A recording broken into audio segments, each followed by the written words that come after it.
No, God! No, God, please, no! No! No! Was a hero. I just couldn't see it.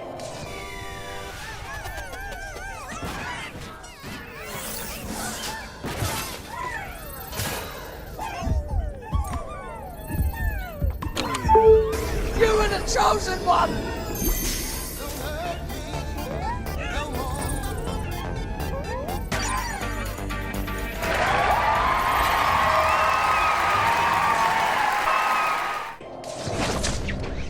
He was a thief!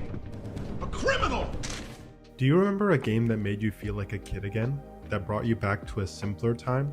A better time? Astro Bot made me feel like a kid again, and it can do the same for you.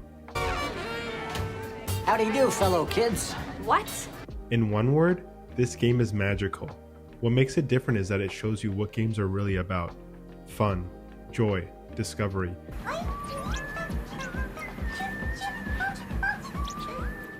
You don't need a serious story or insane graphics. You just need a great art style, great music, and most of all, a great atmosphere that keeps you coming back for more. Now it's time to get nerdy.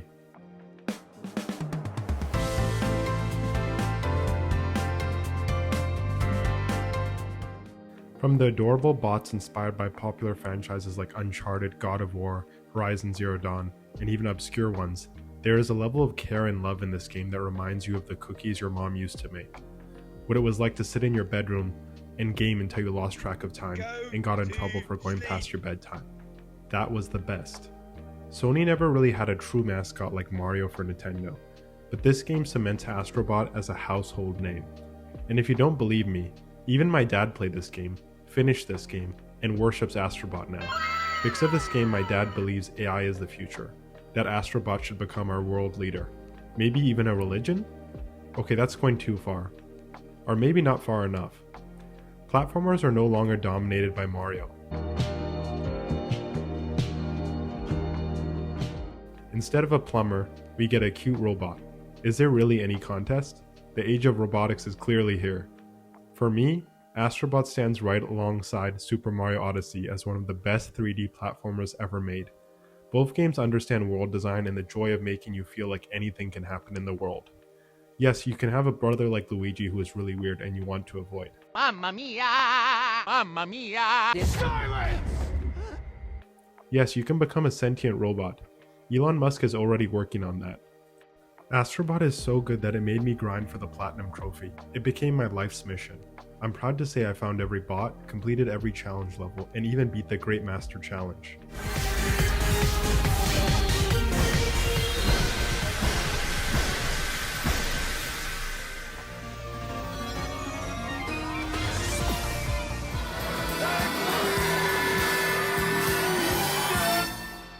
Which almost made me throw my controller out the window.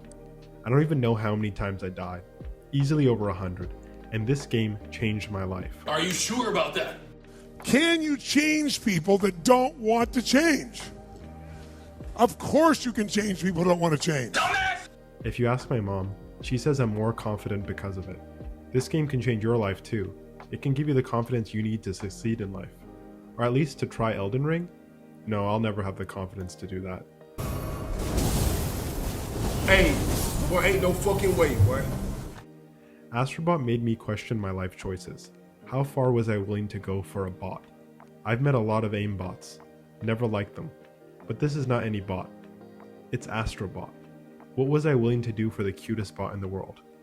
Suffer. Never give up. Because I gotta catch them all.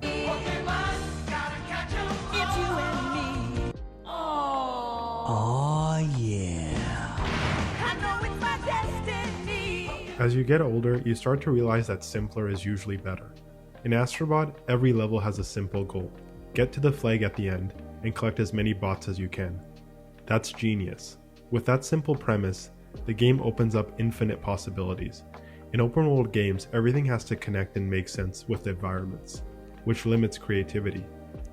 But with a traditional level-based structure, you can do anything. You can do everything. If you're enjoying this video, smash that like button and subscribe for more nerdy content.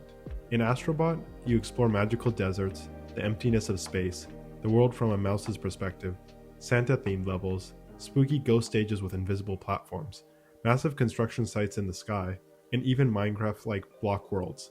No two levels ever feel the same. There's a constant sense of discovery and childlike wonder in the design. And the power-ups? They are amazing. In some games, you just want to have power-ups all the time. Mario.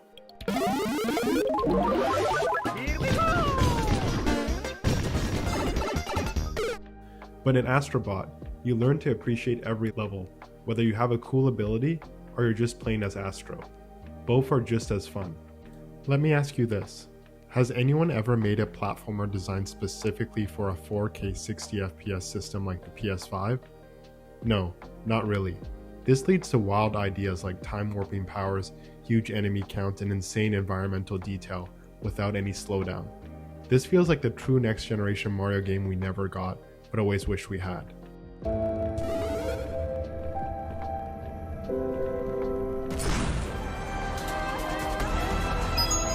It's me, Mario!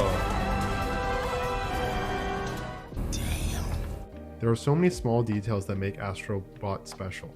Random asteroids appear in each galaxy that you can chase while riding the controller to unlock new levels. The game never tells you this, you just discover it for yourself.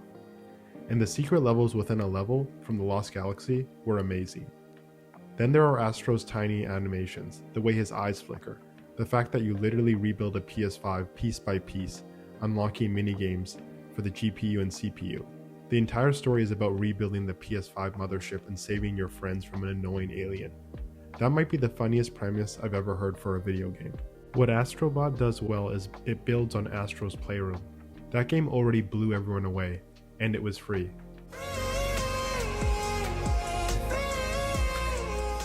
But this proves it was just the beginning of the franchise. Astro Bot doesn't just fulfill that promise, it flexes on it, like Kendrick Lamar did to Drake at the Super Bowl halftime show. Say Drake, I hear you like I'm young.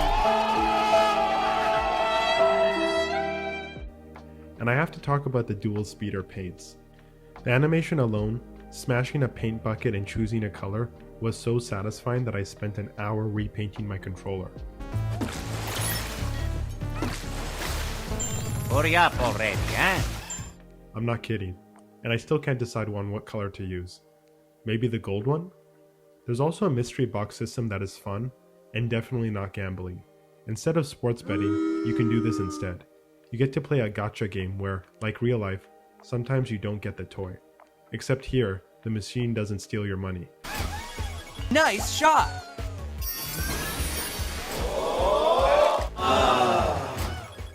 Even the end credits are a love letter to gaming. They somehow made me replay the end credits level 4 times just so I could farm coins so I could buy more gacha items and turn my hub into a proper theme park.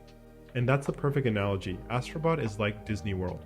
You constantly think, can I really go in there? Is that even possible? How did they do that? And the music. The music by Kenneth Young is incredible. I already listened to the Astro's Playroom soundtrack regularly, but here he expands, remixes, and elevates those themes even further. Sometimes I just idle in a level to listen. Everything feels so happy. Everything feels so right. I want to be in this world. This game reminds you why it's good to be here. To be alive. In the end, Astro Bot shows what the future of platformers can be.